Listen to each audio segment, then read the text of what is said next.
May I come sir? Yes, coming. এই মাসের টার্গেটও fill up হয় নাই, আবার ছুটিও কাটায় আসলাম। শালা আর কি যে করি, বস তো দিবেনি। বছর শেষ, যেমনি হোক এর পটাইতেই হবে, যাই হোক সে তো বস। কি ভাবছো মাসুদ? আসলে স্যার, আপনাকে আমি বলতে একটু সংকোচ করছিলাম, যার কারণে আসলে ভাবছিলাম যে কিভাবে বলি। যেহেতু আপনি আমাকে অন্যভাবে চিন্তা করেন, আমিও স্যার আপনাকে অন্যভাবে চিন্তা করি। স্যার, আপনার মনে হচ্ছে আজকে মনটা অনেক ভালো আছে। আর স্যার, আপনার গেট আপটা আজকে মাশাআল্লাহ অনেক সুন্দর লাগতেছে স্যার। নিশ্চয়ই ম্যাডামের পছন্দ, হ্যাঁ?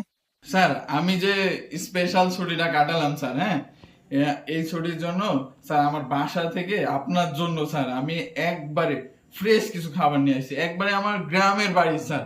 ঠিক আছে স্যার, আপনি না বলবেন না, এই খাবারটা আপনাকে নিতেই হবে স্যার। এগুলো আমার আম্মু খুব শখ করে পাঠাইছে স্যার। মাসুদ, তুমি এত কষ্ট করে বাসা থেকে খাবার নিয়ে আসছো আর আমি এটা নিব না? তুমি এটা ভাবলে কিভাবে? থ্যাংক ইউ স্যার, অসংখ্য ধন্যবাদ আপনাকে স্যার। আপনি যে এত উদার মনের মানুষ স্যার, আমি এটা আগে থেকেই জানতাম স্যার। স্যার, একটা ছোট্ট রিকোয়েস্ট করি স্যার, সামনে তো বছর শেষ, স্যার আমার দিকটা একটু দেখবেন স্যার, ঠিক আছে?